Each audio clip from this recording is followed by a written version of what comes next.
Good morning. So this time around, we're going to do a simple watercolor landscape. Good morning. So this time around, we're going to do a simple. There's a bit of a double sound there. So a simple watercolor landscape of this barn. I thought I'd make it into a winter landscape. So quite a few cooler colors, maybe an area of dark here, an area of light here, some snow. I'm thinking of a complementary color for the barn, so if I'm looking at sort of indigo bluey colors, I might go for a red or sienna kind of color. The light's coming. If this is the light, I'm thinking that this will be the lighter side, this will be the darker side.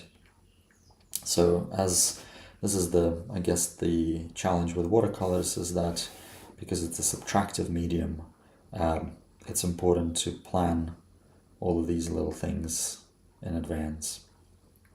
So again, we'll just paint this from imagination. I've made a little sketch. In terms of the brushes that I'll use, so this is my workhorse brush. This is a number 12 natural hair brush. I absolutely love this. This is my prized possession. I also really enjoy painting with the Princeton watercolor brushes, so Princeton Neptune. So I've got this mop, and I also have a rigger brush for any kind of detail work. This is a number 4 synthetic rigger brush. My watercolors are by Winsor & Newton. I organize them from cool to warm. And I also use this little box here, a little bottle, just to spray things on, wet the paper as needed. And of course I've got a little towel that I use to dry my brush and to clean it off as I go. So I'm not sure if I'll be able to show you the palette mixing,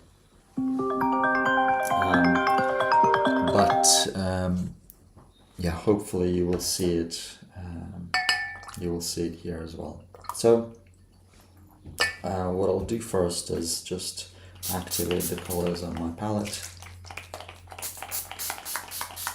I'm going to keep this to a fairly limited color palette. I'm not going to use more than 2 colors.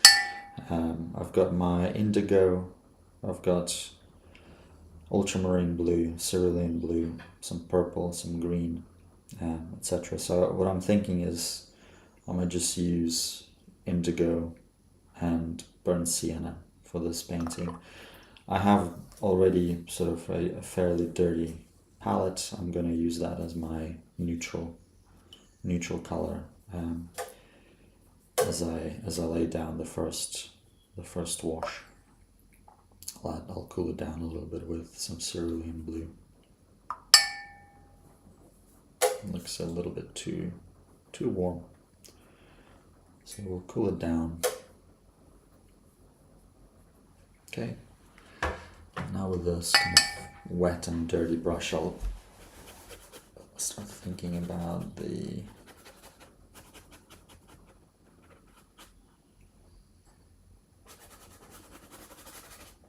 sky. So I'm just putting wet, clean water on this paper. This is 100% cotton paper, A5, so quite a small size. I'm hoping that I'm going to be able to paint this without kind of watching the paint dry for too long.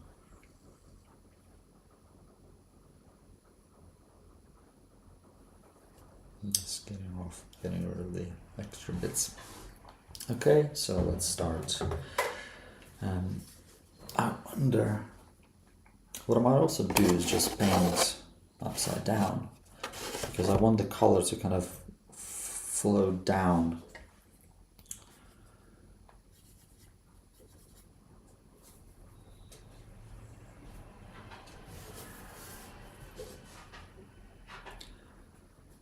balance it a little.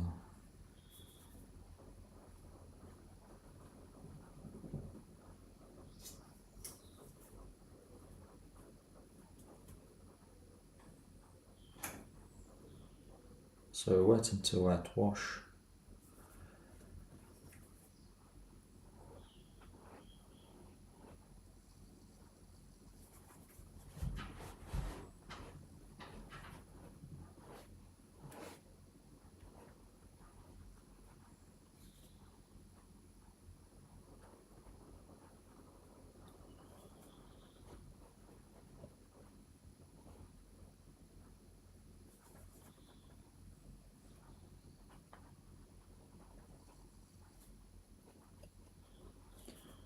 The key with watercolor when painting wet into wet is to make sure that the watery consistency is the same. Otherwise we're going to get unwanted effects like bleeds. So unless you really want those effects, then I find that it's easier to just use the same mixing well and then just add additional pigment into it as you go along. That way you're always guaranteed to have either the same or less water than anticipated. I just might put some darker things here as well. So just leave this.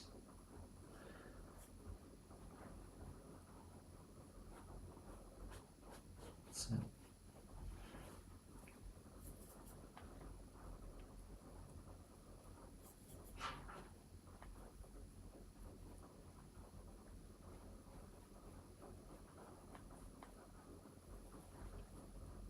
Okay, now a trick I learned is, so this area here, I've got fairly hardish edge and I don't really want it, I just want it to really easily transition.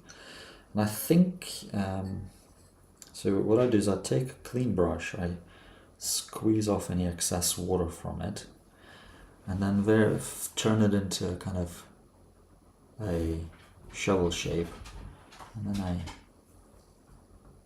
very carefully brush that into it, and then that gets rid of any hard edges. Okay, now I'll turn this over and we're going to get some nice runs of paint.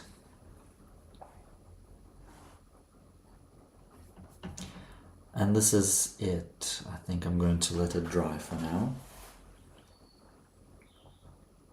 Or at least this is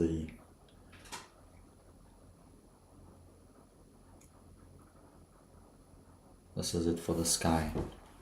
So now I'm just going to start, I'll think a little bit about what it is that I want to do with the ground. So I think it's going to be a fairly empty landscape, but I might add a little bit of greenery in there. And, or not greenery, but maybe just some shrubbery. Let's get rid of this extra bit.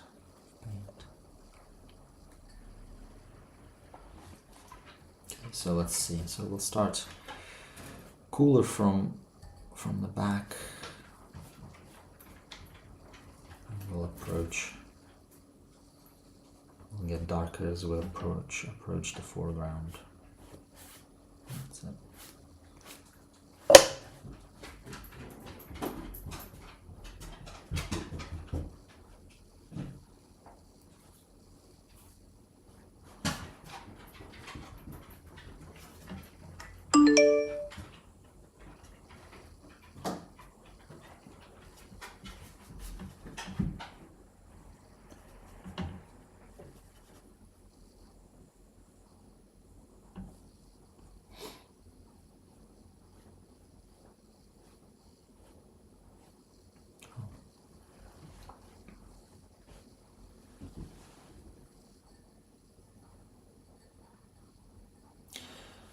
Okay.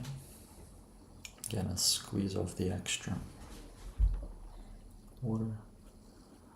and just brush along to get rid of any bleeds.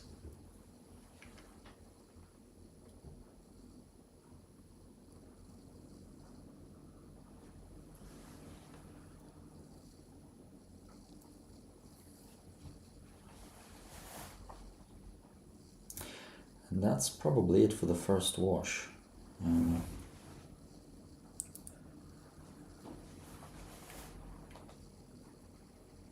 I don't like using a hairdryer, but I might need to use a hairdryer in this instance, just to expedite things a little bit. I'm also going to add a little bit more detail into or a little bit more of this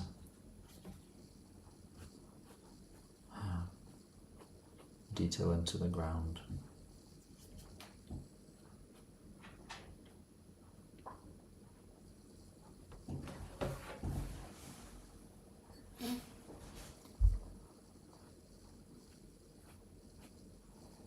That's it. Now I don't want it to float too much, so I'm going to change the angle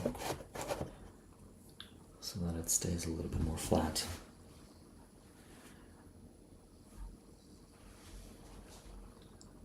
And I'll get rid of this.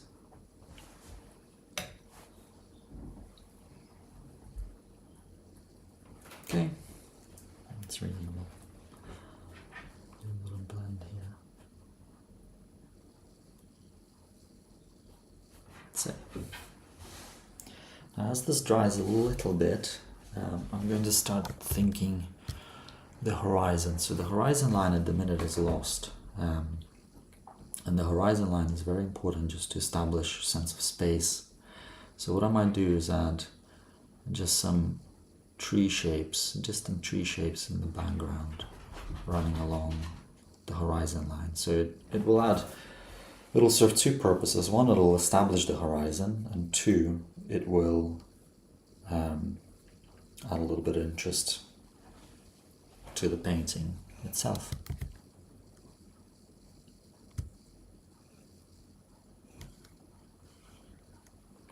So because they're distance trees, I'm going to use bluish color, so my indigo.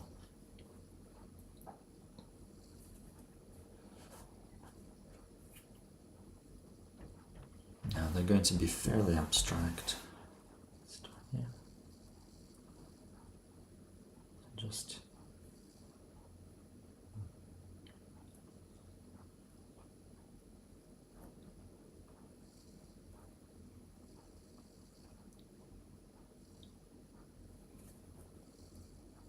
really abstract shapes.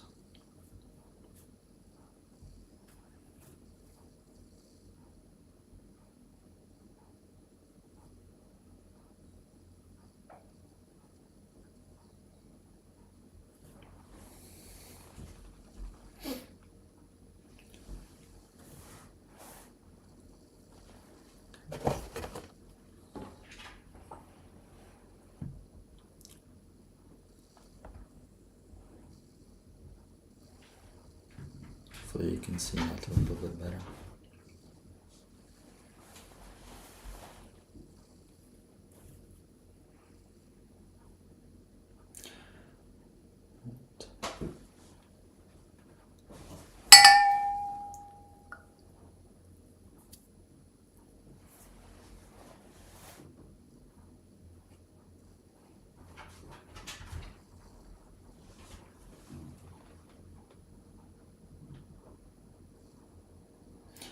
Now I'm thinking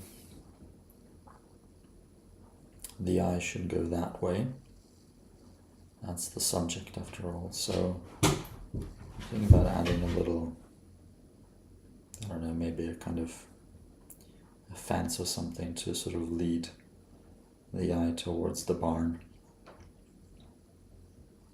Yeah, I might do that. Okay.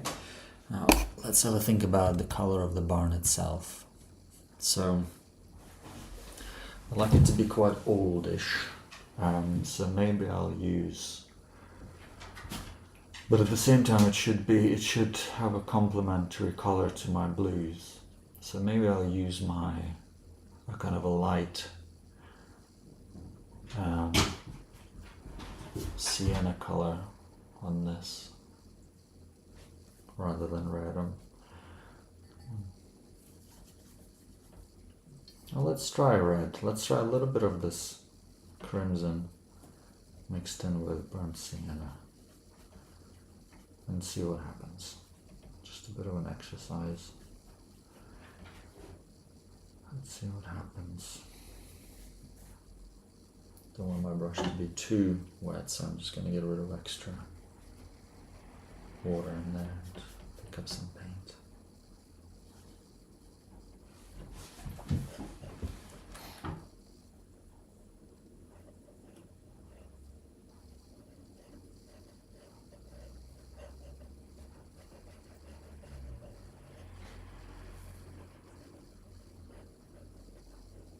That isn't too bad.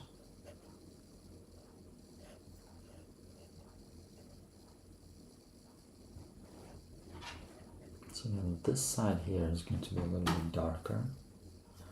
So I'm going to cool down my mixture.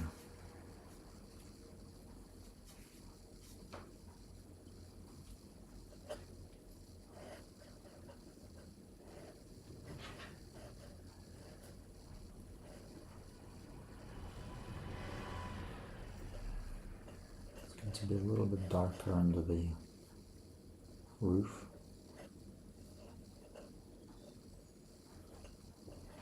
As well.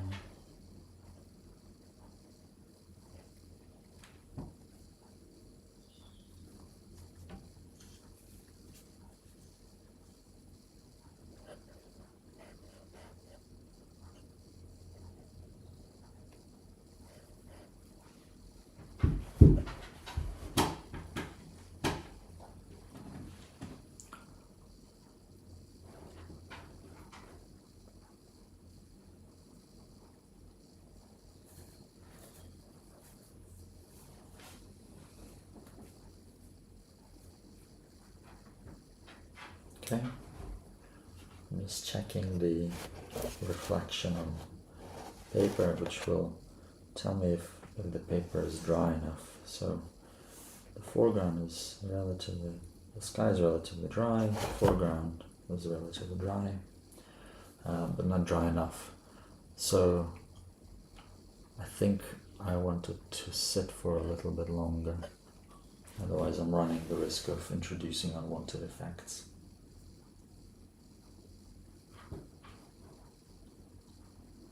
Maybe a shadow here like that. That could be quite nice. Or long shadows from our poles. Could do that. Could be quite interesting.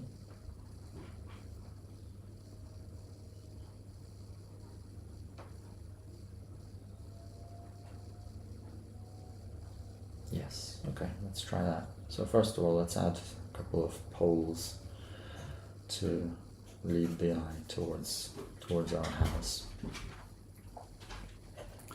So they'll all be of different sizes, of course, because this is an old barn. So I'm going to try and make them fairly random. I'll use my rigger for the distant ones, actually. Use the rigger.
That's alright. Okay, this is just quite light. I'm going to refine this as the painting dries. I'm going to add a little bit more color and interest to it. Can add a little bit of shrubbery to the foreground as well. Just dry brushing it in. Sorts of this rigger brush, I think I find it quite fun to do it with, because it just introduces these really nice random strokes that are quite reminiscent of shrubbery. Now this is obviously a little bit too warm here, so what I'll do is I'll start cooling this down, especially as I go into the distance.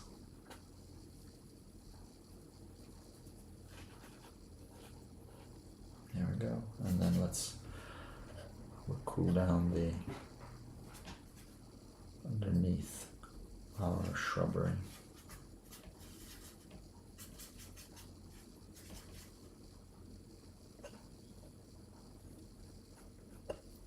Darker, cooler.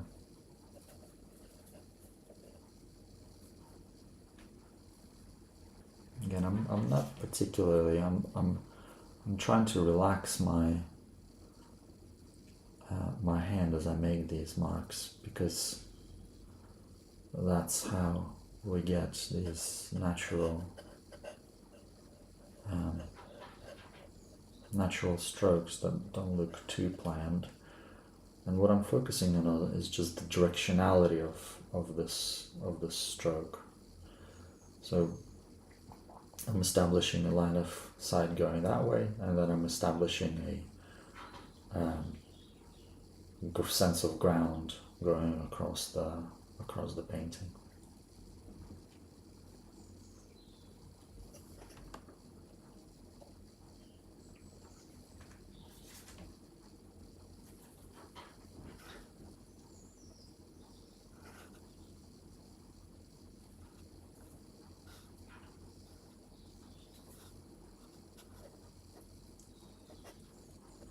Great, so now we've got, let me just check if our house is dry. It's dry-ish. Before I do anything with the house, I kind of want to darken up the sky a little bit. Maybe I'll leave it.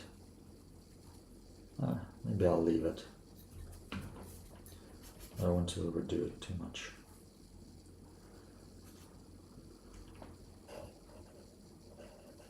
So again, with my rigger brush, I'm just going to add a little bit more texture onto the roof. So it should be fairly dry. There we are. So that kind of looks like we've got patches of snow on this rooftop.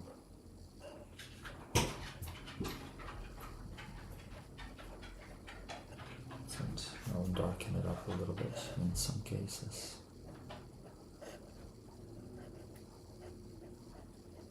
Again, just to add a little bit of that interest to the roof.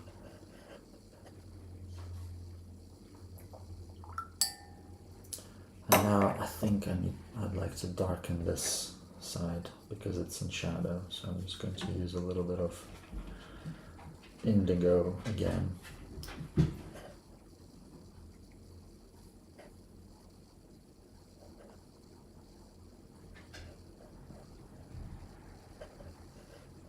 Now actually I could negatively paint some snow on this side again so that it's not as boring. Add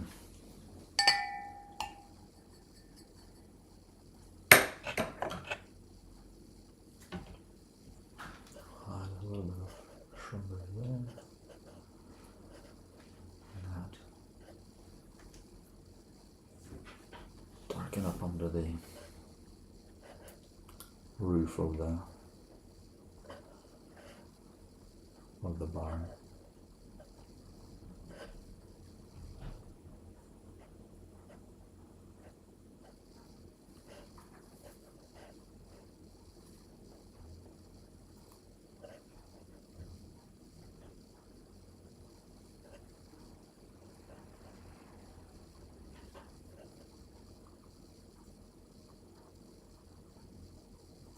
that little chimney as well.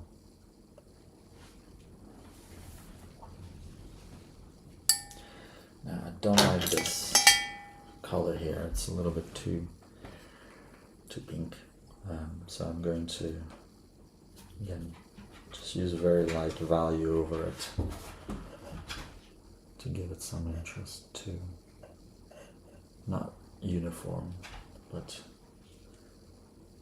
a little bit more broken up to put it in line with how I would expect an old barn to say. Now, the direction of my strokes, I follow the form of the barn, so I know that this should look a little bit more vertical.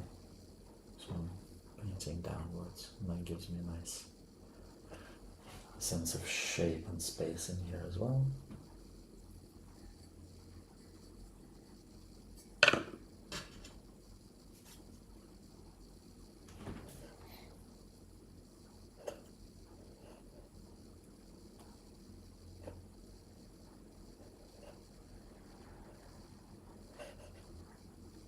Maybe I kind of want to negatively paint the snowy bit here as well.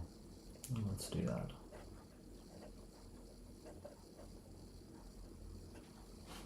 Yeah. Okay. And I'll just drop in a couple of darker shades into the mix too.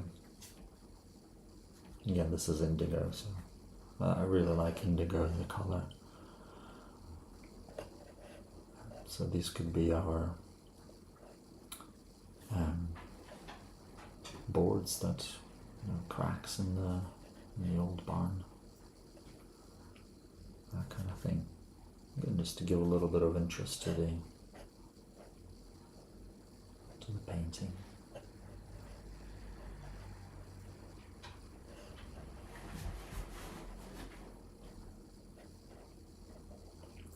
These are deliberately done wet and wet, so I'll wait until things are a little bit more dry, and then I'll add my hard edges into the mix. And the reason I do it is because that's one of the lovely things about watercolors, is this ability to create fuzzy and defined edges. The contrast between the two, I find it really, really appealing.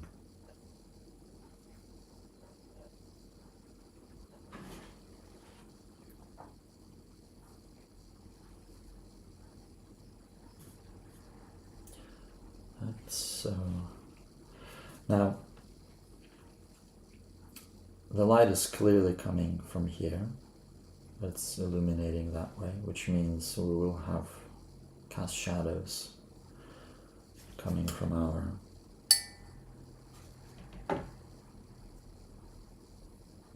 posts. Now with these shadows, I don't really want to make them straight because the earth here may have lumps and bumps, so maybe we'll do something like that. And this is winter sun, so the shadows are long.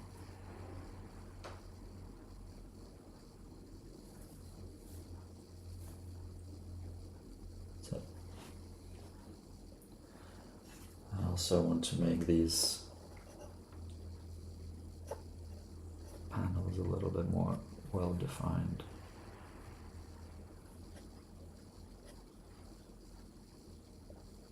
Okay.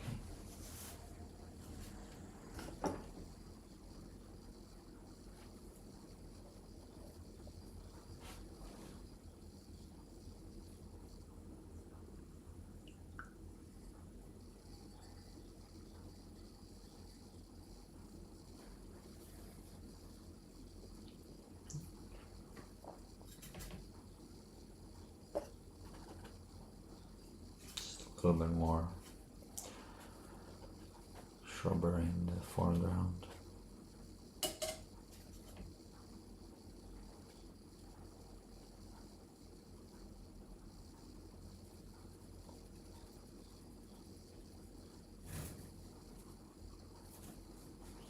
Good. Now I'll start thinking about my horizon a little bit more. So I think it's sort of dried off a little bit, so I might add just a few defining lines so that my horizon is well established.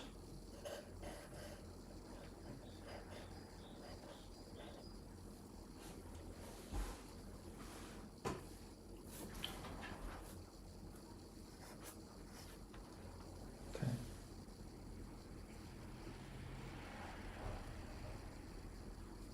Now let me just check how is that's still right. So the way I check is I'll tilt my paper to the sun and see if there's still, or to the light I guess, and see if there is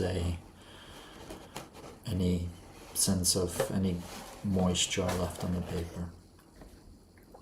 So I can still see that the barn is quite shiny, so I'm going to wait until it's dried off and start thinking about my kind of next bits that I want to work on.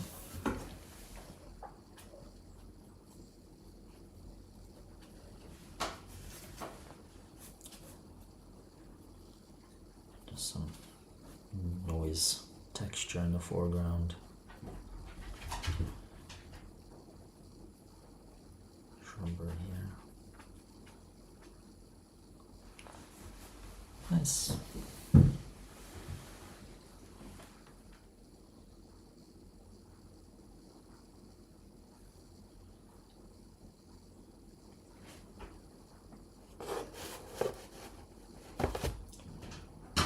So I think that should be okay. And now what I'll do is I'll start adding just some details that I'd like to be part of this barn. So I'll add a couple of cracks here.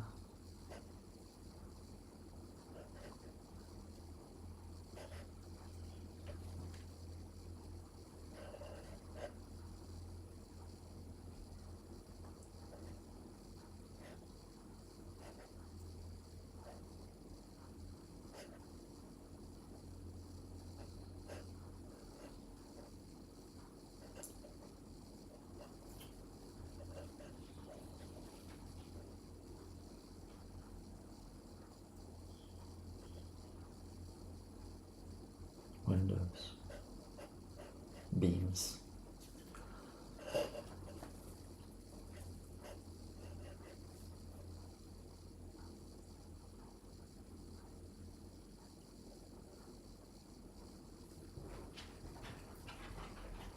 This is just purely imaginative, not thinking about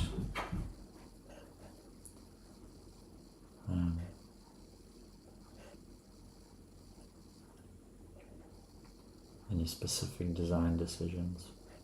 Well, there is I mean, that's not quite true. I think the main decision that I'm trying to make here is I'm looking for areas of light and areas of dark. So there is a sort of old principle in painting is putting your darkest darks next to your lightest lights for this sort of contrast. So here I'll put this black window here next to a wider area. These are nice and dark and they're next to my lightest area. It just creates some sense of interest in this whole composition. Okay, so that looks alright. Don't want to overwork it too much. The next thing what I like to do is remove the tape, because if I remove the tape I can see the piece as if on its own.